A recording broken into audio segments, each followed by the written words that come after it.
আসসালামু আলাইকুম প্রিয় এইচএসসি শিক্ষার্থীরা, তোমাদের সকলকে জানাই মানুষ জ্ঞানের পক্ষ থেকে শুভেচ্ছা। আজকে নতুন আরো একটি ক্লাস নিয়ে উপস্থিত হয়েছি তোমাদের জন্য। বেসিক ক্লাস, সমাজবিজ্ঞান দ্বিতীয় পত্রের প্রথম অধ্যায়, বাংলাদেশে সমাজবিজ্ঞান চর্চার বিকাশ।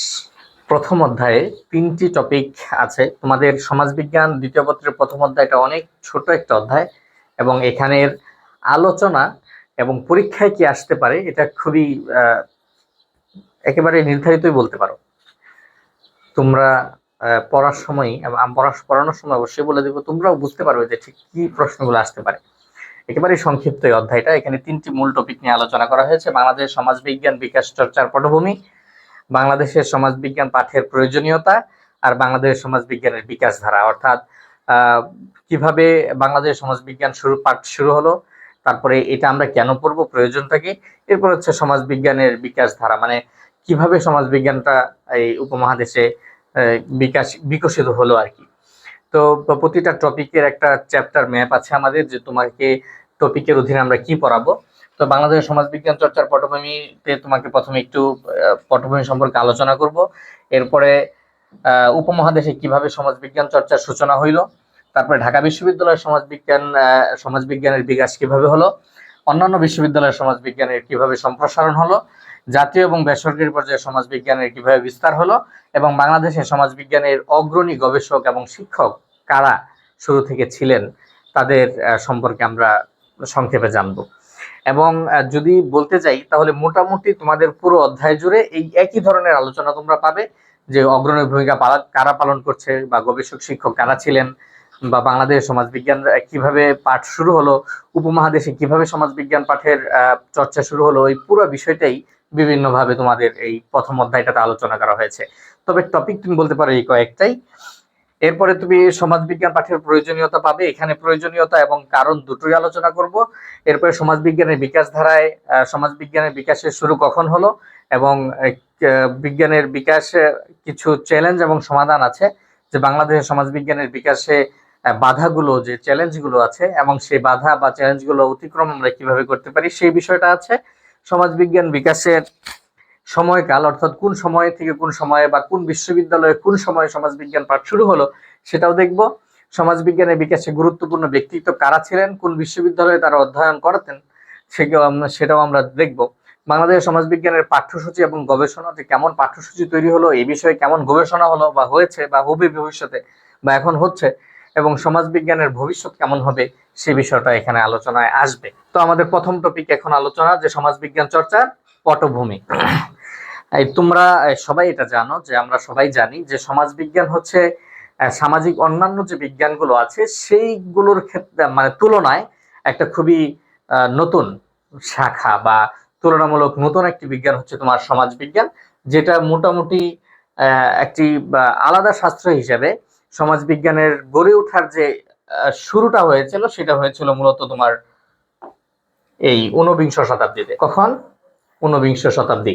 ঊনবিংশ শতাব্দীতে সমাজবিজ্ঞান একটা শাস্ত্র হিসেবে গড়ে ওঠে।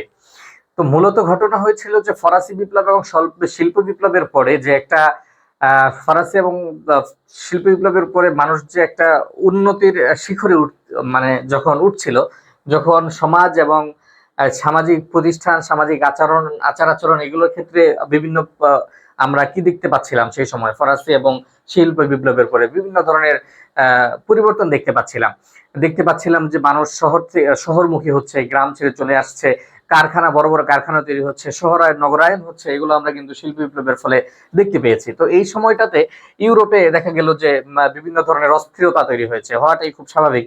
তো এই যে অস্থিরতা, এই অস্থিরতা দূর করার জন্য, তাদের সমস্যাগুলো মোকাবেলা করার জন্য সেন্ট সাইমন, মনে রাখবে নামটা, কে? Saint Simon. তিনি বললেন যে সমাজবিজ্ঞানের জন্য মানে হচ্ছে তোমার সামাজিক বিজ্ঞানের শাখাগুলো এখন আর যথেষ্ট না, বরং সমাজের জন্য আলাদাভাবে একটি সমাজ বিজ্ঞানের শাখা গঠন করা প্রয়োজন। এটি সেন্ট সাইমন তিনি এটা বললেন, এবং তারই ভিত্তিতে পরবর্তীতে আমাদের সমাজ বিজ্ঞানের যিনি জনক আছেন অগাস্ট কোদ, তিনি হচ্ছে সমাজ বিজ্ঞানকে একটি আলাদা শাস্ত্র এবং শাখা হিসেবে প্রতিষ্ঠিত করলেন। তবে সেন্ট সাইমন প্রথমে অনুভব করলেন যে না, সামাজিক বিজ্ঞানের অন্যান্য যে শাখাগুলো আছে সেটা দিয়ে এখন আর সমাজ বিজ্ঞানের মানে সেটা দ্বারা এখন আর চলা সম্ভব হচ্ছে না, এখন আর অস্থিরতা এগুলো দিয়ে দূর করা সম্ভব হচ্ছে না। এখন আমাদেরকে করতে হচ্ছে কিসের মাধ্যমে? নতুন আরো একটি শাখার মাধ্যমে। এবং তার এই চিন্তা ভাবনাটাকে মানে কর্মে বাস্তবে রূপ দিলেন কে? অগাস্ট কোত। এবং তিনি অগাস্ট কোত বাস্তবে রূপ দিলেন এবং তিনি সমাজবিজ্ঞানের একটা শাখা হিসেবে প্রতিষ্ঠিত করলেন। এই জন্য আমরা অগাস্ট কোতকে কি বলছি? সমাজবিজ্ঞানের জনক বলছি। এরপরে বাংলাদেশের কথা যদি আমরা বলি, তাহলে 1957 সালে ঢাকা বিশ্ববিদ্যালয় ইউনেস্কোর সহযোগিতায় সর্বপ্রথম ঢাকা বিশ্ববিদ্যালয়ে সমাজবিজ্ঞান একটি আলাদা কি হিসেবে, একটি আলাদা শাস্ত্র হিসেবে প্রতিষ্ঠিত হয় 57-58 শিক্ষাবর্ষ থেকে। তো এর পূর্বে ঢাকা বিশ্ববিদ্যালয়ে সমাজবিজ্ঞান ছিল না সেটা না, তবে সে সময় সমাজবিজ্ঞান পড়ানো হতো দর্শন বিভাগে এবং পরবর্তীতে রাষ্ট্রবিজ্ঞান বিভাগে। তোমাদের প্রশ্নে অনেক সময় এসে থাকে যে সমাজবিজ্ঞান ঢাকা বিশ্ববিদ্যালয়ে সমাজবিজ্ঞান বিভাগ প্রতিষ্ঠিত হওয়ার পূর্বে কোন বিষয়ের অন্তর্ভুক্ত ছিল। সেক্ষেত্রে তোমরা দেখবে রাষ্ট্রবিজ্ঞান এবং দর্শন যে কোনো একটি তোমাদের অপশনে থাকবে, সেটি হবে তোমাদের সঠিক উত্তর। ঠিক আছে, এরপরে আমরা সামনে দেখব। আমরা এখন দেখব যে উপমহাদেশের সমাজবিজ্ঞান চর্চার সূচনা।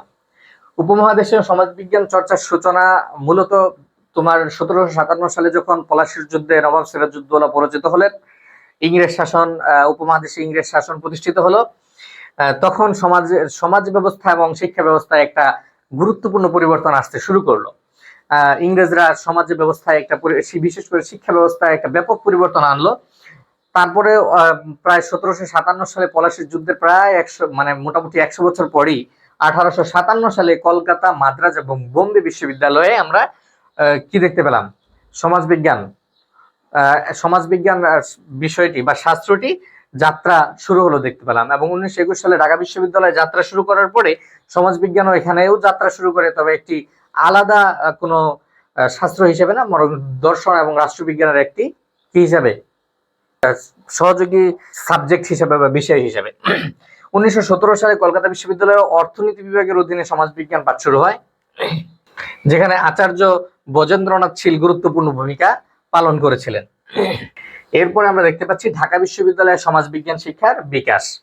আচ্ছা, ঢাকা বিশ্ববিদ্যালয় 1921 সালে প্রতিষ্ঠিত হয়েছে এবং আমি তোমাদেরকে আবারও বলছি যে 1921 সালে প্রতিষ্ঠিত হওয়ার পর 20 শতকের মাঝামাঝি দর্শন, অর্থাৎ সম্ভবত 25-26 শিক্ষাবর্ষ থেকে তোমার হচ্ছে দর্শন বিভাগে সমাজবিজ্ঞান পাঠদান শুরু হয়। আর 40 দশকের শুরুতে রাষ্ট্রবিজ্ঞান বিভাগের অধীনে সমাজবিজ্ঞান কোর্সটা চালু হয়। তাহলে এই যে সমাজবিজ্ঞান কোর্স 1921 সালে ঢাকা বিশ্ববিদ্যালয় প্রতিষ্ঠা হওয়ার পর 25-26 শিক্ষাবর্ষ থেকে আমরা পেয়েছি ঢাকা বিশ্ববিদ্যালয়ে, তবে আলাদা কোনো শাস্ত্র হিসেবে পাইনি, আলাদা কোনো বিভাগ হিসেবে পাইনি, আলাদা সমাজবিজ্ঞানের জন্য কোনো বিভাগ সে সময় ছিল না। সমাজবিজ্ঞানকে অন্য একটা বিভাগের অধীনে পড়ানো হতো। তো ঢাকা বিশ্ববিদ্যালয়ে যে সমাজবিজ্ঞান অন্তর্ভুক্ত করা হয়েছিল দর্শন রাষ্ট্রবিজ্ঞান বিভাগের সাথে, সেই ক্ষেত্রে আমাদের অধ্যাপক হরিদাস ভট্টাচার্য এবং অজিত কুমার সেন সমাজবিজ্ঞানকে অন্তর্ভুক্তির ক্ষেত্রে গুরুত্বপূর্ণ ভূমিকা পালন করেছিলেন।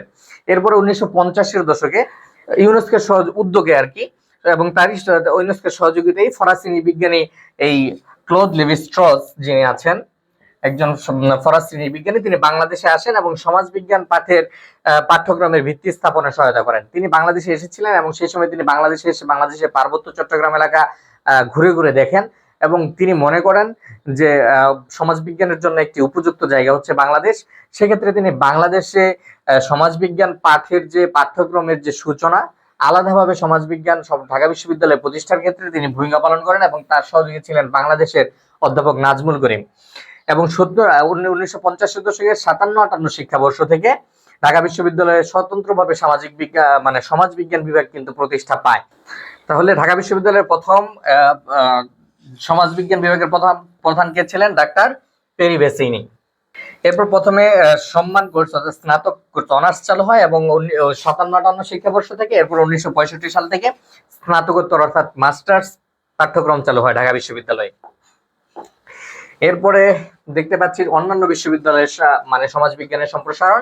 তো তুমি যেখানে যদি দেখো যে রাজশাহী বিশ্ববিদ্যালয়ে 1969 সালে, রাজশাহী বিশ্ববিদ্যালয়ে 1969 সালে এবং চট্টগ্রাম বিশ্ববিদ্যালয়ে 1970 সালে সমাজবিজ্ঞান একটি আলাদা বিভাগ হিসেবে প্রতিষ্ঠিত হয়।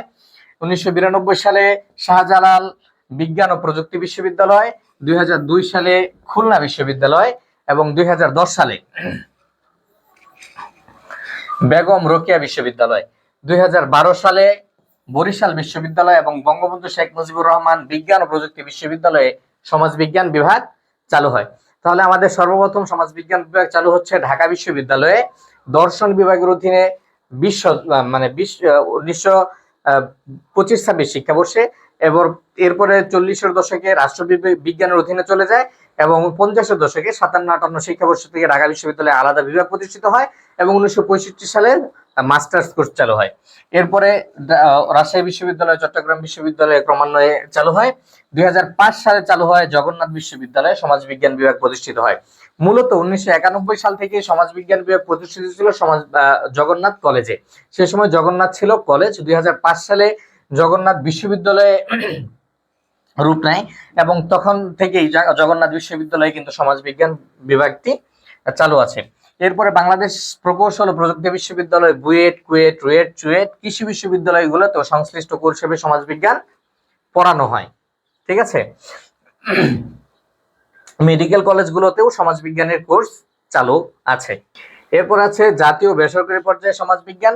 এরপরে মোটামুটি ন্যাশনাল কলেজ যেগুলো আছে বাংলাদেশের জাতীয় বিশ্ববিদ্যালয়ের অধীনে, এর মধ্যে যেগুলো ভালো কলেজ আছে তোমার চট্টগ্রাম এমসি কলেজ, খুলনা সহ বিভিন্ন প্রাইভেট বিশ্ববিদ্যালয়গুলোতেও ক্রমান্বয়ে আমাদের সমাজবিজ্ঞান বিভাগটি প্রতিষ্ঠিত হয়।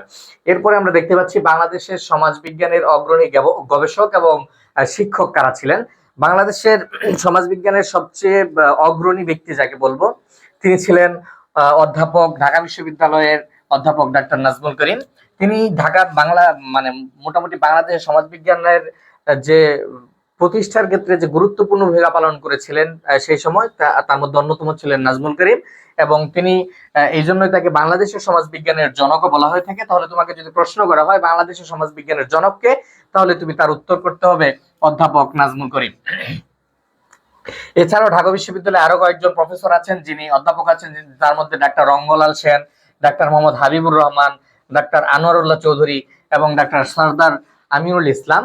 এরা সবাই ঢাকা বিশ্ববিদ্যালয়ের বাংলাদেশের সমাজবিজ্ঞান প্রতিষ্ঠার ক্ষেত্রে গুরুত্বপূর্ণ ভূমিকা পালন করেছেন। এরপরে রাজশাহী বিশ্ববিদ্যালয়ের doctor Fazlur Rashid Khan, doctor M Abdul কাদের ভুইয়া, ওনারাও বাংলাদেশের বিজ্ঞানের বিকাশে ভূমিকা পালন করেছেন। চট্টগ্রাম বিশ্ববিদ্যালয়ের অনুপম সেন, মিজানুর রহমান, ডাক্তার বদরুদ্দোজা, শাহজালাল বিজ্ঞান ও প্রযুক্তি বিশ্ববিদ্যালয়ের বজলুল মুবিন চৌধুরী, ডাক্তার কামাল আহমেদ চৌধুরী এবং বিভিন্ন বিশ্ববিদ্যালয়ের শিক্ষকরা বাংলা ভাষায় সমাজবিজ্ঞানের সম্পর্কিত বিভিন্ন বই লিখে গবেষণা, প্রবন্ধ, এরপরে বিভিন্ন বিশ্লেষণের মাধ্যমে সমাজবিজ্ঞানের বিকাশে বাংলাদেশে গুরুত্বপূর্ণ ভূমিকা পালন করেছেন।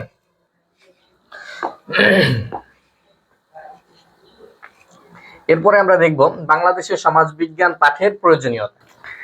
সমাজবিজ্ঞান মূলত সমাজের প্রতি সদস্য, সমাজের যারা বসবাস করে তাদের সকলের সম্পর্ক, তাদের আচার আচরণ, তাদের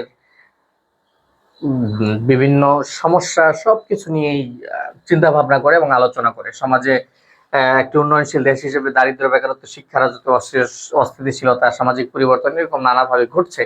তো সামাজিক বিভিন্ন সমস্যার সমাধান কিভাবে হতে পারে, হ্যাঁ, এসব বিষয় বিচার বিশ্লেষণ কিন্তু সমাজ বিজ্ঞানের গুরুত্বপূর্ণ ভূমিকা, তাই না?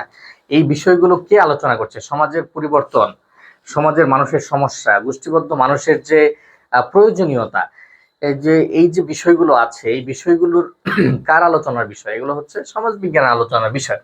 তাহলে সমাজ বিজ্ঞানের তো একটা প্রয়োজনীয়তা আছে, তাই না? তাহলে সেই প্রয়োজনগুলো আমরা কি দেখতে পাচ্ছি যে সামাজিক সচেতনতা বৃদ্ধি, অর্থাৎ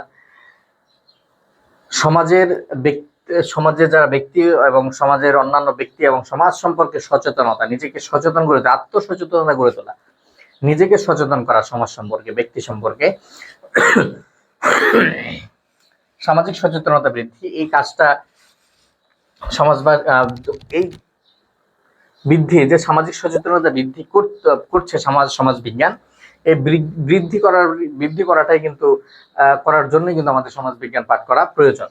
এরপর দেখতে পাচ্ছ যে সামাজিক শ্রেণীবিন্যাস বিশ্লেষণ, অর্থাৎ বৈষম্য, সম্পদ বন্টন বোঝাতে সহায়ক বলতে কি বোঝানো হয়েছে? সামাজিক শ্রেণীবিন্যাস। একটা সমাজের শ্রেণীবিন্যাস থাকে না? কোন বিভিন্ন ধরনের শ্রেণীবিন্যাস সমাজে দেখা যায়। দৈনিক শ্রেণী, হ্যাঁ, নিম্নবর্ণ, উচ্চবর্ণ, বিভিন্ন যে শ্রেণী আছে সমাজের, শ্রেণী বৈষম্য আছে বা শ্রেণী বন্টন বিন্যাস যাই বলো যেটা আছে, এটা জানতে হলে কিন্তু আমাদের সমাজ বিজ্ঞান পাঠ করতে হবে। সামাজিক সমস্যা চিহ্নিত করেন। একটা সমাজে দারিদ্র্য, বেকারত্ব সহ নানা ধরনের সমস্যা আছে এবং সেই সমস্যাগুলো কেন হচ্ছে, সেই সমস্যাগুলোর সমাধান কি, সেগুলোর জন্য আমাদের সমাজবিজ্ঞান পাঠ করা প্রয়োজন। উন্নয়ন পরিকল্পনা গ্রহণের সহায়তা। একটা সমাজ, সেই সমাজে ধীরে ধীরে এগিয়ে যাবে, উন্নতির দিকে যাবে, উন্নয়ন হবে সমাজের, এটাই তো একটা সমাজের গতিশীলতা। তাহলে একটা সমাজের যে বাস্তবসম্মত এবং কার্যকর পরিকল্পনা বাস্তবায়ন কিভাবে করতে হবে, সেই বিষয়টা কিন্তু জানার জন্য আমাদের সমাজবিজ্ঞান পাঠ করতে হবে। কৃষির উন্নয়নের ভূমিকা। বাংলাদেশে বিশেষ করে গ্রাম অঞ্চলে কৃষি একটা গুরুত্বপূর্ণ বিষয় এবং এই কৃষি উৎপাদনের মাধ্যমেই মোটামুটি আমরা কিন্তু সবাই কৃষি উৎপাদনের উপরে নির্ভরশীল। তাহলে এই যে আমাদের কৃষির যে উন্নয়ন, তাহলে একটা সমাজ, তোমার কৃষি সমাজকে বিশ্লেষণ করতে হবে, তাদের উপরে গবেষণা করতে হবে এবং সেই দিক থেকে তোমাকে বিবেচনা করতে হবে যে কোন কোন কাজ করলে কৃষি সমাজ আরো উন্নত হতে পারে, কৃষির উন্নয়ন কিভাবে সম্ভব এবং সেটা তুমি কিভাবে করবে এই সমাজ বিজ্ঞান পাঠের মাধ্যমে। রাজনৈতিক সচেতনতা ও গণতন্ত্র চর্চা। নাগরিক অধিকার, রাজনৈতিক ভারসাম্য নিয়ে সচেতনতা বৃদ্ধি করবে আমাদের মধ্যে কে? সমাজ বিজ্ঞান। আমাদের নাগরিক হিসেবে কি কি অধিকার আছে, রাজনৈতিক সচেতনতা কি, রাজনৈতিক সচেতনতা কিভাবে নিজের মধ্যে গড়ে তুলবো, আমি রাজনৈতিক কর্মকাণ্ডের নাম দিয়ে কি করতে পারবো, কি করতে পারবো না, এগুলো আমাদের কাছে কে আলোচনা করবে?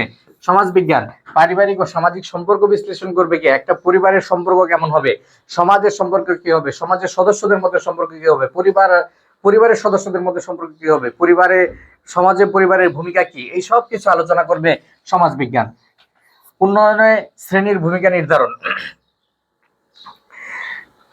একটি সমাজের উন্নয়নের ক্ষেত্রে কোন শ্রেণী কি ধরনের ভূমিকা পালন করবে? সমাজ উন্নয়নে বিভিন্ন শ্রেণীর সমাজে বিভিন্ন শ্রেণীর মানুষ আছে। কেউ আছে অনেক ধনী, সে কিভাবে সমাজের উন্নয়নের ভূমিকা পালন করবে? অর্থনৈতিকভাবে সে ভূমিকা পালন করতে পারে, শ্রম দিতে পারে। একজন দরিদ্র ব্যক্তি, তিনি তো অর্থনৈতিকভাবে সহযোগিতা করতে পারেন না, তিনি শুধু শ্রম দিতে পারেন। এইভাবে উন্নয়নে কোন শ্রেণীর মানুষ কি ধরনের ভূমিকা পালন করবে সেটা কিন্তু আমরা সমাজবিজ্ঞান পাঠের মাধ্যমে জানতে পারি। তারপরে ধরো সাংস্কৃতিক মূল্যবোধ রক্ষা, অর্থাৎ একটি সমাজে আধুনিকতা ঐতিহ্যের মধ্যে ভারসাম্য বজায় রাখতে হবে। কিন্তু তোমাকে যে পুরো আধুনিকতা ছেয়ে গেল, ঐতিহ্যের কোনো খবর নেই, সংস্কৃতির কোনো তোমার সংস্কৃতি তুমি ভুলে গেলা, এই ধরনের কোনো সুযোগ কিন্তু তোমাকে দেওয়া হবে না। তোমার এই যে সাংস্কৃতিক মূল্যবোধটা রক্ষা করতে হবে, এই সাংস্কৃতিক মূল্যবোধ রক্ষার ক্ষেত্রে এবং জানতে সাংস্কৃতিক মূল্যবোধ কি সেগুলো জানতে তোমাকে কি করতে হবে? সমাজবিজ্ঞান পাঠ করতে হবে। সামাজিক পরিবর্তনের বিশ্লেষণ। সমাজ কি স্থির কোনো বিষয় না, সমাজ তো গতিশীল, আমরা জানি। ধীরে ধীরে সমাজ পরিবর্তন হয়, সমাজের উন্নয়ন হয়, বিভিন্ন ধ্যান ধারণার পরিবর্তন ঘটে। এগুলো আমরা কিভাবে জানবো? সমাজ বিজ্ঞান পাঠের মাধ্যমে। সমস্যার কার্যকর সমাধান। সমাজে যে সমস্ত সমস্যা আমরা পাবো, দারিদ্র, তারপরে তোমার বেকারত্ব, এছাড়া পারস্পরিক যে বিভেদ, এই যে সমস্যাগুলোর সমাধান, কার্যকর সমাধান আমরা কোথায় পাবো?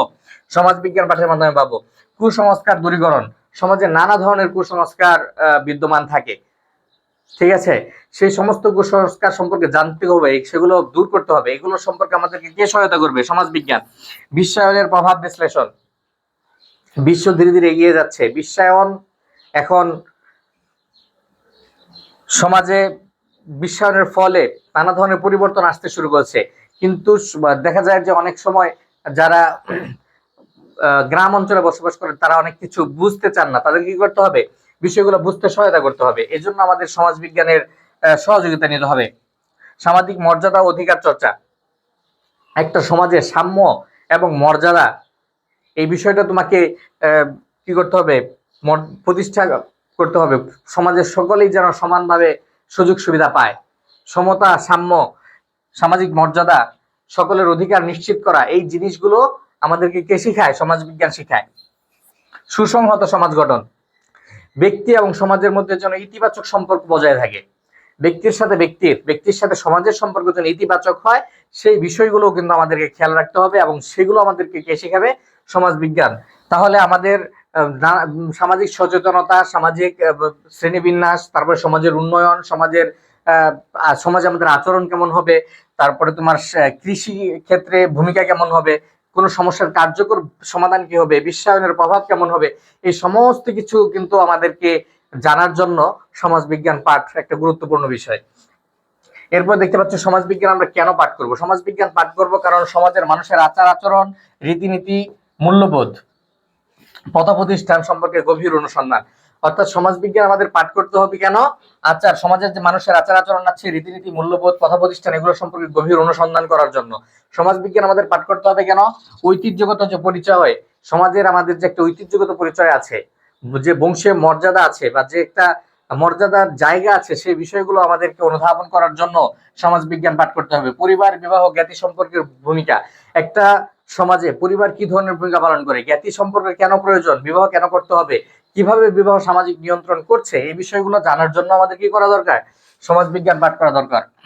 কৃষি কাঠামো অনুধাবন, কৃষি উন্নয়ন, সমস্যা দূরীকরণ। একটা সমাজ, কৃষি সমাজ কিভাবে চলে, কৃষির উপর নির্ভরশীল, কেউ কৃষিতে, কেউ চাষবাস করে, কেউ ফসল উৎপাদন করে জীবনযাপন করছে, তাহলে তাদের তো নানা ধরনের সমস্যা আছে। সেই সমস্যাগুলো কি, সমস্যাগুলো আমরা কিভাবে দূর করব, সেগুলো জানার জন্য আমাদেরকে সমাজবিজ্ঞান পাঠ করতে হবে। পারস্পরিক আদান প্রদান বৃদ্ধি, সমাজের সবাই একটা গোষ্ঠীবদ্ধ সমাজ, সেখানে সবার নানা ধরনের প্রয়োজনীয়তা থাকতে পারে, সমস্যা থাকতে পারে, তা আমাদের নিজেদের মধ্যে আদান প্রদান বৃদ্ধি করে সেই সমস্যাগুলো দূর করতে হবে, সমাধান করতে হবে। সামাজিক পরিবেশ সম্পর্কে জ্ঞানের দ্বার উন্মোচন করতে হবে, সামাজিক পরিবেশ সম্পর্কে জ্ঞানের দ্বার উন্মোচন করতে হবে। সমাজের বিভিন্ন শ্রেণী পেশার মানুষ, তাদের সম্পর্ক, গোষ্ঠী, আচরণ প্রভৃতি। সমাজে বিভিন্ন শ্রেণীর মানুষ থাকবে, বিভিন্ন পেশার মানুষ থাকবে, বিভিন্ন বয়সের মানুষ থাকবে, তাদের মধ্যকার সম্পর্ক কেমন হবে, কিভাবে আমরা একে অপরের প্রতি আরো অনেক বেশি সহযোগী হয়ে উঠতে পারবো, সেগুলো জানতে হলে আমাদেরকে সমাজবিজ্ঞান পাঠ করতে হবে। সামাজিক সমস্যার স্বরূপ উদ্ঘাটন ও সমাধানের পথ রচনা, সামাজিক বিভিন্ন যে সমস্যা আছে সেগুলো আমাদেরকে বের করে আনতে হবে, সেই সমস্যাগুলো সমাধান করতে হবে, সমাজকে এগিয়ে নিয়ে যেতে হবে, এবং সেই জন্য আমাদের পড়তে হবে সমাজবিজ্ঞান। উন্নয়ন পরিকল্পনা গ্রহণ, সমাজ যদি পিছিয়ে থাকে তাহলে সমাজের প্রত্যেকটা মানুষ, প্রত্যেকটা সমাজের সদস্য আমরা কি থাকবো? পিছিয়ে থাকবো। তাহলে একটি সমাজ কিভাবে এগিয়ে যেতে পারে, সমাজের উন্নয়নে আমরা কি ধরনের ভূমিকা পালন করতে পারি, কি কি পরিকল্পনা গ্রহণ করতে পারি, এবং সেই পরিকল্পনা কিভাবে বাস্তবায়ন করতে পারি, সেটার জন্য আমাদেরকে পড়তে হবে সমাজবিজ্ঞান। সামাজিক পরিবর্তনের গতি প্রকৃতি অনুধাবন, সমাজ পরিবর্তনশীল, কিন্তু সেই সমাজ কিভাবে পরিবর্তন হচ্ছে, নেগেটিভ নাকি পজিটিভ, কিভাবে সমাজে পজিটিভ পরিবর্তনগুলো আমরা ত্বরান্বিত করতে পারি, সেই জন্য আমাদের পড়তে হবে সমাজবিজ্ঞান। দারিদ্র দূরীকরণ, সমাজের কিছু মানুষ থাকবে যারা দরিদ্র, তাদের দারিদ্রতা কিভাবে আমরা দূর করতে পারি, কিভাবে তাদেরকে স্বাবলম্বী করে তুলতে পারি, কর্মসংস্থানের সৃষ্টি করতে পারি, সেইগুলো আমাদেরকে খেয়াল রাখতে হবে, এবং এটা আমাদের জন্য করবে কে? সমাজবিজ্ঞান। সমাজের মানুষের অধিকার ও তাদের দায়িত্ববোধ সচেতনকরণ, সমাজের মানুষের অধিকারগুলো আমাদের নিশ্চিত করতে হবে, তারা কিভাবে নিজেদের অধিকার অর্জন করতে পারে সেগুলো খেয়াল রাখতে হবে। তাদের দায়িত্বগুলো কি, শুধুমাত্র অধিকার গ্রহণ করবে, দায়িত্ব পালন করবে না, সেটা তো হতে পারে না। সবাই সবার দায়িত্বগুলো যেন সঠিকভাবে পালন করতে পারে, এবং সেই দায়িত্বগুলো কি সেগুলো যেন আমরা অনুধাবন করতে পারি, সেজন্য আমাদের সমাজবিজ্ঞান পাঠের প্রয়োজন। ক্ষুদ্র নিগোষ্ঠীর জীবনধারণ অনুধাবন উন্নয়ন, বাংলাদেশে ক্ষুদ্র নিগোষ্ঠীর অনেক মানুষ বসবাস করছে, চাকমা, মারমা, রাখাইন, এরকম অনেক চাকমা নৃগোষ্ঠীর মানুষ আমরা দেখতে পাই বাংলাদেশে। তো তাদের জীবনধারা কেমন, সেগুলো সম্পর্কে আমাদের জানতে হবে না? বাংলাদেশে পার্বত্য অঞ্চলের মানুষ কিভাবে জীবন ধারণ করছে, তাদের খাবার কি, তারা কি খাচ্ছে, কিভাবে বসবাস করছে, তাদের তারা কি পিছিয়ে পড়ে যাচ্ছে, মানে পিছিয়ে পড়া জাতি নাকি সামনের দিকে অগ্রসর হচ্ছে, তাদের কিভাবে আমরা সামনে এগিয়ে নিয়ে যেতে পারি, সেই বিষয়গুলো আমাদেরকে শিখতে হলে পড়তে হবে কি? সমাজবিজ্ঞান। ধর্মীয় সংস্কৃতি, রাজনৈতিক অস্থিতিশীলতার উন্নয়ন সহ নানামুখী প্রতিকূলতা থেকে উত্তরণ। ধর্মীয় সংস্কৃতি আছে, সেগুলো আমাদেরকে জানতে হবে। রাজনৈতিক অস্থিতিশীলতা আছে, সেই অস্থিতিশীলতা কিভাবে দূর করা যায়, সমাজে কিভাবে স্থিতিশীলতা ফিরিয়ে আনা যায়, সমাজ রাজনৈতিক উন্নয়ন কিভাবে হতে পারে, এই সকল কিছু জানতে আমাদেরকে কি করতে হবে? সমাজবিজ্ঞান পাঠ করতে হবে। এখন আমরা আলোচনা করব টপিক 3। টপিক 3 তে আলোচনা করব বাংলাদেশের সমাজবিজ্ঞানের বিকাশ ধারা। তো আমরা পূর্বেই জেনেছি যে বাংলাদেশের সমাজবিজ্ঞানের বিকাশ ধারা শুরু হয়েছিল কবে? 19বিংশ শতাব্দীর মধ্যভাগ থেকে। কলকাতা বিশ্ববিদ্যালয় প্রতিষ্ঠার মাধ্যমে উপমহাদেশে এই সমাজ চিন্তার বিষয়টা আসে। এরপরে বাংলাদেশে যখন 1921 সালের ঢাকা বিশ্ববিদ্যালয় প্রতিষ্ঠিত হলো, সেই সময় বিভিন্ন সমাজ চিন্তাশীল যারা ছিলেন তাদের সহযোগিতায় এবং তাদের পরামর্শে বাংলাদেশের ঢাকা বিশ্ববিদ্যালয়ে 25-26 শিক্ষাবর্ষ থেকে দর্শন বিভাগে শুরু হয়, মানে দর্শন বিভাগের অধীনে সমাজবিজ্ঞান পাঠদান শুরু হয়, এরপরে আবার 40-এর দশকে গিয়ে রাষ্ট্রবিজ্ঞানের অধীনে এটা স্থানান্তর করা হয়। তারপরে সর্বশেষ 1957 সালে ঢাকা বিশ্ববিদ্যালয়ে সমাজবিজ্ঞানের জন্য আলাদা একটা বিভাগ প্রতিষ্ঠা করা হয় এবং 57-58 শিক্ষাবর্ষ থেকে এই মানে অনার্স কোর্স চালু হয় সমাজবিজ্ঞানের। 1965 সালে কি হয়, সমাজবিজ্ঞানের মাস্টার্স কোর্স চালু হয়। ঠিক আছে, তো বাংলাদেশে সমাজবিজ্ঞানের মানে বিকাশের ক্ষেত্রে ইউনেস্কোর সহযোগিতায় ফরাসি বিজ্ঞানী ক্লদ লেভি-স্ট্রস গুরুত্বপূর্ণ ভূমিকা পালন করেছিলেন। এটা সবসময় মনে রাখবে যে বাংলাদেশের সমাজবিজ্ঞানের বিকাশের ক্ষেত্রে গুরুত্বপূর্ণ ভূমিকা পালন করেছিলেন কে? ফরাসি বিজ্ঞানী ক্লদ লেভি-স্ট্রস। এছাড়াও যখন সমাজবিজ্ঞান বিভাগ প্রতিষ্ঠিত হলো, তখন সমাজবিজ্ঞান বিভাগ প্রতিষ্ঠিত হওয়ার পরে ঢাকা বিশ্ববিদ্যালয়ের প্রথম মানে সমাজবিজ্ঞান বিভাগের প্রধান নিযুক্ত হয়েছিলেন কে? পেরি বেসেইনি। এরপরে পর্যায়ক্রমে রাজশাহী বিদ্যালয় 1969 সালে, চট্টগ্রামে 70 সালে, শাহজালাল বিজ্ঞানে 92 সালে, এভাবে বাংলাদেশে কি শুরু হয়? সমাজবিজ্ঞান পাঠদান শুরু হয়। এরপরে বাংলাদেশের সমাজবিজ্ঞানের বিকাশের ক্ষেত্রে কিছু চ্যালেঞ্জের কথা আমরা বলেছিলাম যে বাংলাদেশ সমাজবিজ্ঞান পাঠদান করতে গিয়ে বেশ কিছু চ্যালেঞ্জের মুখোমুখি হয়, বাধার সম্মুখীন হয়। সেই বাধাগুলো শিক্ষার্থীরা পড়তে গিয়ে বিভিন্ন বাধার সম্মুখীন হয়। সেই বাধাগুলো আসলে কি, সেই চ্যালেঞ্জগুলো আসলে কি, এবং সেগুলো সমাধান কি, সেই বিষয়টা এখন আমরা আলোচনা করব।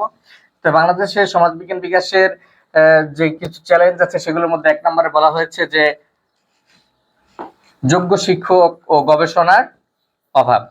বাংলাদেশের সমাজবিজ্ঞান পাঠদানের জন্য যোগ্য শিক্ষকের অভাব। যোগ্য শিক্ষকের অভাবে সমাজবিজ্ঞান পাঠদান অনেকাংশে কিন্তু ব্যাহত হচ্ছে। শিক্ষার্থীরা শিক্ষকের কাছ থেকে মানে যোগ্য শিক্ষক পাচ্ছে না বলে যেমন তেমন ভাবে তাদেরকে শিক্ষা অর্জন করতে হচ্ছে, এবং যোগ্য শিক্ষকের অভাব আছে বলেই গবেষণার অভাব আছে।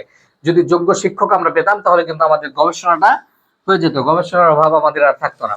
তারপরে দেখো, বাংলা ভাষায় পর্যাপ্ত পাঠ্যপুস্তকের অভাব নেই, পাঠ্যপুস্তকের অভাব বিদ্যমান। তাহলে সমাজবিজ্ঞানের যেহেতু আমার যোগ্য শিক্ষক নেই, তাহলে একটি ভালো বই লিখবে কে? যেহেতু যোগ্য শিক্ষকের অভাব দেখছি, সাথে দেখছি পাঠ্যপুস্তকের অভাব। সমাজবিজ্ঞান পড়তে হলে আমাকে বিদেশি লেখকদের বই পড়তে হচ্ছে, বিদেশি লেখকদের বই থেকে আমাকে সমাজবিজ্ঞানের জ্ঞান নিতে হচ্ছে। বাংলা ভাষায় একটা মৌলিক বই আমি পাচ্ছি না। এরপরে দেখা সমস্যা হচ্ছে পেশাদারী সামাজিক গবেষণার সীমিত সুযোগ। হ্যাঁ, সামাজিকভাবে সমাজবিজ্ঞানের যে গবেষণা, সেই জন্য সুযোগও পাওয়া যাচ্ছে না, সরকার থেকে বরাদ্দ সেরকম পাওয়া যাচ্ছে না। তাহলে শিক্ষকরা কিভাবে গবেষণা করবে? গবেষণার জন্য তো পর্যাপ্ত বরাদ্দের প্রয়োজন আছে। তাহলে এই সমস্যাগুলোর সমাধান আমরা কি করব? বাংলা ইংরেজিতে মৌলিক গ্রন্থ রচনা করতে হবে। বাংলাদেশের শিক্ষকদেরকে প্রথমে ট্রেনিং দিতে হবে, তাদেরকে প্রশিক্ষণ দিতে হবে, সমাজবিজ্ঞান পাঠদানে তাদেরকে উপযুক্ত করে তুলতে হবে, যোগ্য করে তুলতে হবে, এবং তারপর আমরা পাবো কি? তারপরে তাদের কাছ থেকে আমরা লিখিত বই পাবো, সেটা বাংলায় হতে পারে, ইংরেজিতে হতে পারে। দেশীয় বাস্তবতা ভিত্তিক গবেষণা পাবো। বাংলাদেশে যখন আমি সমাজবিজ্ঞানের যারা শিক্ষক আছেন তাদেরকে আমি পর্যাপ্ত পরিমাণ প্রশিক্ষণ দিতে পারবো, যোগ্য করে তুলতে পারবো, তখন বাংলাদেশকে সমাজবিজ্ঞানের গবেষণার জন্য বলা হয়েছে স্বর্গস্বরূ। তাহলে আমার দেশের যারা সমাজবিজ্ঞানের শিক্ষক আছেন তারা কি করতে পারবেন? গবেষণা করতে পারবেন। তাহলে আমাকে কিন্তু তাকে প্রশিক্ষণ দিয়ে যোগ্য করে তুলতে হবে। সমাজবিজ্ঞানের পাঠ্যসূচি আধুনিকায়নের প্রয়োজন। সমাজবিজ্ঞান 1957 সালে শুরু হলো, সেই সময় থেকে সমাজবিজ্ঞানের পাঠ্যসূচিকে আমাদের আধুনিক করতে হবে না? আমাকে ইংরেজ শাসন আমলে আমাকে যে পাঠ্যসূচি ধরিয়ে দেওয়া হলো, আমি যদি সেই গতিতে এখনো থাকি তাহলে তো আমি পিছিয়ে থাকলাম। আমাকে কি করতে হবে? সমাজবিজ্ঞানের পাঠ্যসূচি উন্নয়ন করতে হবে। কিভাবে সমাজবিজ্ঞানের নতুন নতুন বিষয় আসতে পারে, সমাজবিজ্ঞানের নতুন নতুন গবেষণার বিষয়গুলো পাঠ্যপুস্তকে আনতে হবে, পাঠ্যক্রমে আনতে হবে। তাহলে সমাজবিজ্ঞান পাঠদান আমার জন্য উপকারী হবে। তাহলে পাঠ্যসূচি আধুনিক করতে হবে। ঠিক আছে। এছাড়া সমাজবিজ্ঞানের যারা শিক্ষক আছেন তাদের বিভিন্ন ক্ষেত্রে, কৃষি, প্রকৌশল, চিকিৎসা শাস্ত্র মতো অন্যান্য ক্ষেত্রে সম্প্রসারিত করতে হবে। তাদের কর্মসংস্থানের ব্যবস্থা করতে হবে, তাদের জন্য উপযুক্ত মানে ভাতার ব্যবস্থা করতে হবে, পর্যাপ্ত বরাদ্দের ব্যবস্থা করতে হবে, যেন সমাজবিজ্ঞানকে উন্নতির দিকে নিয়ে যাওয়া সম্ভব হয়। এরপরে আছে বাংলাদেশের সমাজবিজ্ঞান বিকাশের পর্যায়কাল, অর্থাৎ কিভাবে সমাজবিজ্ঞান কোন কোন সময়ে বাংলাদেশে কিভাবে অগ্রসর হলো। এটা মূলত আমরা সমাজবিজ্ঞানের যে বিকাশ এতক্ষণ করে এসেছি, সেই 1857 সাল থেকে শুরু করে এখন পর্যন্ত, তারই একটি আলোচনা। প্রথম পর্যায়ে, প্রাথমিক পর্যায়ে বাংলাদেশ 19 শতাব্দীতে শুরু ঊনবিংশ শতাব্দীতে পাঠদান শুরু হয়েছিল। হ্যাঁ, তারপরে এরপর ঢাকা বিশ্ববিদ্যালয়ে 1924 সালে অর্থাৎ 25 শিক্ষাবর্ষ থেকে 69 সালে রাজশাহীতে, 70-এ চট্টগ্রামে, 92-এ শাহজালাল বিজ্ঞান ও প্রযুক্তিতে, 2002 সালে খুলনায়, 2005 সালে জগন্নাথ বিশ্ববিদ্যালয়ে, হ্যাঁ, এরপরে 91 সালে জগন্নাথ কলেজে, 2010 সালে বেগম রোকেয়ায়, এরপরে 2012 সালে বরিশাল বিশ্ববিদ্যালয়ে এবং বঙ্গবন্ধু শেখ মুজিবুর রহমান বিজ্ঞান প্রযুক্তি বিশ্ববিদ্যালয়ে কিন্তু সমাজবিজ্ঞান পাঠদান শুরু হয়েছিল। তারপরে দেখতে পাচ্ছ বাংলাদেশের সমাজবিজ্ঞান বিকাশের গুরুত্বপূর্ণ ব্যক্তিত্ব। বাংলাদেশের সমাজবিজ্ঞান বিকাশে গুরুত্বপূর্ণ ব্যক্তিত্ব আছেন অধ্যাপক নাজমুল করিম, যিনি বাংলাদেশে সমাজবিজ্ঞানের বিকাশে গুরুত্বপূর্ণ ভূমিকা পালন করেছেন এবং যাকে বাংলাদেশের সমাজবিজ্ঞানের জনক বলা হয়ে থাকে। সমাজবিজ্ঞানের জন্য প্রথম পূর্ণাঙ্গ একটি গ্রন্থ তিনি লিখেছিলেন, সেটা হচ্ছে পাকিস্তান, ইন্ডিয়া এবং বাংলাদেশে, মানে বাংলাদেশ, ভারত এবং পাকিস্তানের সমাজ ব্যবস্থা এই বিষয়ে। তারপরে ঢাকা বিশ্ববিদ্যালয়ের সমাজবিজ্ঞান বিভাগ প্রতিষ্ঠায় যে তিনি গুরুত্বপূর্ণ ভূমিকা পালন করেছিলেন অধ্যাপক ক্লদ লেভি-স্ট্রসের সাথে থেকে, সেটাও আমি আলোচনা করেছি। 2 নম্বরে আছেন ফজলুর রশিদ খান, রাজশাহী বিশ্ববিদ্যালয়ে যিনি সমাজবিজ্ঞান বিভাগের প্রথম প্রধান ছিলেন। তারপরে সাদাতুল্লাহ খান আছেন, যিনি বাংলা ভাষায় সমাজবিজ্ঞান বিষয়ক বেশ কিছু গ্রন্থ রচনাও করেছেন এবং কিছু বিদেশি বইয়ের অনুবাদও তিনি করেছেন। এবং এগুলোর মধ্যে কিছু একটা আছে সমাজবিজ্ঞান, উন্নয়নের সমাজতত্ত্ব, নৃতাত্ত্বিক চিন্তাধারা সংক্ষিপ্ত পরিচয়। এই যে 3টে গুরুত্বপূর্ণ বই আমরা দেখতে পাচ্ছি, সমাজবিজ্ঞান, উন্নয়নের সমাজতত্ত্ব এবং নৃতাত্ত্বিক শিক্ষাধারার সংক্ষিপ্ত পরিচয়। এগুলো কার লেখা? এগুলো হচ্ছে সাদাতুল্লাহ খান, অধ্যাপক সাদাতুল্লাহ খানের লেখা। এরপরে আমরা দেখতে পাচ্ছি বাংলাদেশের সমাজবিজ্ঞানের পাঠ্যসূচি এবং গবেষণা। বাংলাদেশের সমাজবিজ্ঞানের পাঠ্যসূচির ক্ষেত্রে, পাঠ্যসূচি বলতে বাংলাদেশের সমাজবিজ্ঞান কিভাবে পাঠ্যসূচির অন্তর্ভুক্ত হয়েছিল। আমরা দেখেছি যে শুরুতে দর্শন এবং পরবর্তীতে রাষ্ট্রবিজ্ঞান অন্তর্ভুক্ত ছিল, পরে স্বতন্ত্র, পরে আমরা দেখেছি যে সেটা 1957-58 সালে স্বতন্ত্র বিভাগ হয়েছে। 1980 থেকে কিন্তু ঢাকা বিশ্ববিদ্যালয়ের যে পাঠ্যসূচির মধ্যে এমফিল এবং পিএইচডি কোর্স চালু করা হয়েছিল 1980-81 সালে। এবং গবেষণার ক্ষেত্রে বলতে গেলে বাংলাদেশে ইউনেস্কোর সহায়তায় গবেষণা সমীক্ষা শুরু হয়েছিল এবং সেইখান থেকে কিন্তু বাংলাদেশের সমাজবিজ্ঞান পাঠের বিভাগের প্রতিষ্ঠা। উপজাতি গোষ্ঠীগুলোর উপরে নৃতাত্ত্বিক সমীক্ষা পরিচালিত হয়েছে বাংলাদেশে কার সহযোগিতায়? ইউনেস্কোর সহযোগিতায়। ইউনেস্কো 3 জনের একটা বিশেষজ্ঞ দল বাংলাদেশে পাঠিয়েছিল, যারা বাংলাদেশের পার্বত্য চট্টগ্রাম এলাকা ভ্রমণ করেছিলেন এবং এখানে ঘুরে ফিরে তারা দেখেছিলেন এবং সর্বশেষ মন্তব্য করেছিলেন যে বাংলাদেশ হলো সমাজবিজ্ঞান গবেষণার সর্বোৎকৃষ্ট জায়গা বা স্বর্গস্বরূপ। এখন বাংলাদেশের সমাজবিজ্ঞানের ভবিষ্যৎ কি? বাংলাদেশের সমাজবিজ্ঞানের ভবিষ্যতের জন্য আমাদেরকে যেটা করতে হবে, পাঠ্যসূচি প্রণয়ন করতে হবে। কেমন পাঠ্যসূচি? শিক্ষার্থীদের চাহিদা অনুযায়ী সমাজ ব্যবস্থা, সমাজের মানুষ, সামাজিক চাহিদা, এই বিষয়গুলো খেয়াল রেখে বিভিন্ন অন্যান্য শাস্ত্রের সাথে কৃষি প্রকৌশল, চিকিৎসা শাস্ত্রের শিক্ষার্থীদের জন্য সমাজবিজ্ঞান পাঠের ব্যবস্থা করতে হবে। তারপরে গবেষণা বৃদ্ধি করতে হবে। ভবিষ্যতে বাংলাদেশের যে সমাজবিজ্ঞান আছে সেখানে গবেষণার খুবই অভাব এবং এই জন্য আমরা কিছু সমস্যা দেখতে পেয়েছি। পর্যাপ্ত প্রশিক্ষণের অভাব, পর্যাপ্ত বরাদ্দের অভাব, নানা কারণে এই সমস্যাগুলো আছে। এই সমস্যাগুলো সমাধান করে বাংলাদেশে সমাজবিজ্ঞানের গবেষণা বৃদ্ধি করতে হবে। শিক্ষার্থীদের সচেতনতা, সামাজিক সচেতনতা বৃদ্ধি এবং সমাজবিজ্ঞান পাঠের প্রসার কিভাবে করা যায় সেই জন্য শিক্ষার্থীদের সচেতনতা বৃদ্ধি করতে হবে। মাধ্যমিক স্তরে সমাজবিজ্ঞান পাঠের ব্যবস্থা করতে হবে। বাংলাদেশে সমাজবিজ্ঞান পাঠ শুরু হয়েছে কোথা থেকে? এই ইন্টার লেভেল থেকে। সমাজবিজ্ঞান মাধ্যমিক পর্যায়ে নিতে হবে, উচ্চ মাধ্যমিক থেকে মাধ্যমিক পর্যায়েও শুরু করতে হবে। সমাজবিজ্ঞানীদের দায়িত্ব, বাংলাদেশের যারা সমাজবিজ্ঞানী আছেন, সমাজ নিয়ে গবেষণা করেন, সমাজ নিয়ে ভাবেন, এমন যারা আছেন তাদের বাস্তব সমস্যাগুলো সমাধান মোকাবেলায় সাহস এবং প্রত্যয় নিয়ে এগিয়ে যেতে হবে এবং সমাজ ব্যবস্থার পরিবর্তন কিভাবে পজিটিভ পরিবর্তন করা যায়, কিভাবে সমাজ এগিয়ে যেতে পারে, সমাজ উন্নত হতে পারে, সে বিষয়গুলো সমাজ বিজ্ঞানীদের ভাবতে হবে। জনগণের কল্যাণের কথা ভাবতে হবে, কিভাবে বৃহত্তর স্বার্থকে মাথায় রেখে জনগণের কল্যাণে সমাজবিজ্ঞান চর্চা করা যায়, কিভাবে সমাজবিজ্ঞানের উন্নতির মাধ্যমে সমাজকে এগিয়ে নেওয়া যায়, সে বিষয়গুলো সমাজবিজ্ঞানীদেরকে ভাবতে হবে। বাংলাদেশের সমাজবিজ্ঞানের বিকাশে বেশ কিছু চ্যালেঞ্জ আছে। এর মধ্যে যেগুলো আমরা পূর্বে আলোচনা করেছি, যোগ্য শিক্ষক, গবেষণার অভাব এবং পাঠ্যপুস্তকের অভাব। এই অভাবগুলো কি করতে হবে? আমাদের পূরণ করতে হবে, সমস্যা সমাধানে এগিয়ে আসতে হবে। যাই হোক, এইভাবে এর মধ্য দিয়ে আমরা হচ্ছে আমাদের সমাজবিজ্ঞান দ্বিতীয় পত্রের প্রথম অধ্যায়ের বেসিক ক্লাস শেষ করলাম। এগুলো হচ্ছে তোমাদের এমসিকিউ, সৃজনশীল এবং জ্ঞানমূলক অনুধাবনমূলক প্রশ্ন। এই বিষয়ের লাইভ ক্লাস হয়েছে। তোমরা যারা এই লাইভ ক্লাসটি করতে চাও, এই এমসিকিউ গুলোর সমাধান চাও, তারা হচ্ছে অবশ্যই আমাদের ইউটিউব চ্যানেল, ফেসবুক পেজ বা আমাদের ওয়েবসাইটে রেজিস্ট্রেশন করে লগ ইন করে দেখে নিতে পারো। তো আজকে এই পর্যন্তই, পরবর্তীতে অন্য কোনো ক্লাসে তোমাদের সাথে দেখা হবে ইনশাআল্লাহ। আসসালামু আলাইকুম ওয়া রাহমাতুল্লাহি ওয়া বারাকাতুহু।